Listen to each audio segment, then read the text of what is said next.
video is coming to you from a different location than what you're used to. I'm here at my home. I'm here in my office area, which you guys can't see, which is probably a good thing. There's books and stuff strewn about everywhere. I've got a few things I'm working on, but I'm doing this because I'm self-quarantining right now. I was in Kansas last week and training with some friends, and before I went back to the gym, I wanted to make sure I quarantined just a little bit, just to make sure I'm clear before I went to back to the gym. So anyway, with that said, I did get some good questions the other day on one of the videos where I was rolling with one of my buddies, Tony. In the video, he go-go plotted me, which was pretty cool, but then I had him in a submission and his arm was fully extended,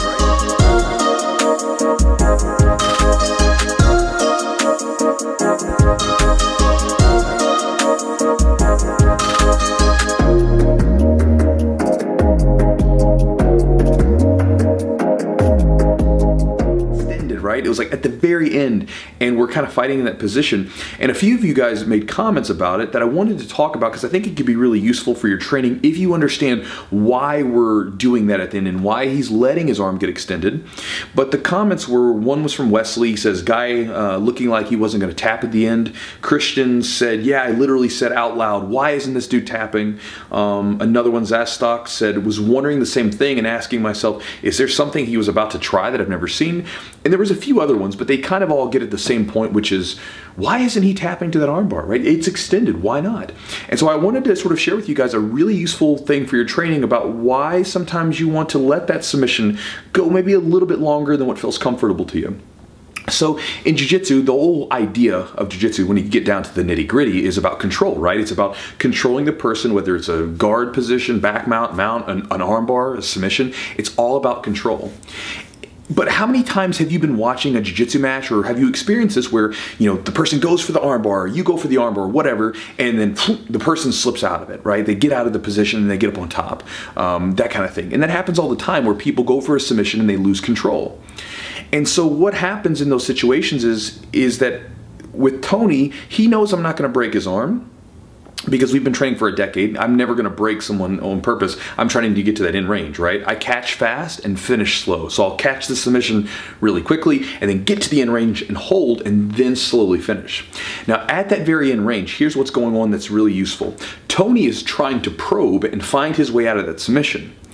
If he ends up finding an escape, one, that gives him a chance to train his escape. But for me, you know, if I'm being selfish about it and I'm like, well, what do I get out of this? For me at the very end range, if he finds a way out of the submission, then that tells me I got something weak in my submission. I'm losing control in a certain place.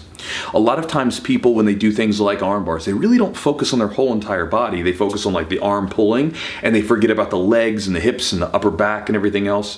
When you do a submission, your head from top to bottom, right, from your head to your toes, your whole body should be active. And in that position, I'm trying to make sure that I have good control of the submission. I'm trying to make sure that I have good, everything's active, and then finish slowly. But most of the time, if you think about it, a lot of people in the gym, they stop about right here. If someone's going back for an armbar, they're already tapping before the person gets back because they don't trust them, right? Because a lot of times people, they swing back way too fast with submissions, things like this. And so what I would maybe encourage you, if you follow my sort of philosophy on Jiu-Jitsu, of course, because I got a message the other day, one of the guys was like, hey, Chewy, you know, who died and made you the end-all be-all of Jiu-Jitsu? You know, I got a comment about it. And I was like, nobody. I'm sharing an idea with you guys. That's just the way it is. Like, if you like my ideas, then they're useful, and good, use them. If they're not, well, you don't have to watch the channel. It's no big deal, because Jiu-Jitsu is a martial art, and there is that art side of it, which is, again, there's a lot of freedom of expression with it. And my philosophy is that you catch submissions fast and you finish very slowly in the gym, of course. In fights and competitions, different. But in the gym, get used to training with your training partners, and like when you finish submissions, go very slowly to the finish and let them know that you're like, I've got you. I'm not going to break your arm. I'm going to get to that very end range and then finish slowly. And then this way, this does two things. One, they can sometimes, because I mean, there's a lot of escapes that exist, and I'm using, I'm literally done half the video like this because I'm talking about arm bars, right? But again, you could use this idea with any submission you want to. If you know, the person's going for the armbar at that very end range, there's a lot of submissions that like exist in this range, right? Like hitchhiker escapes and stuff like that. So again, this doesn't always mean that it's it. There's a lot of guys that can escape this stuff.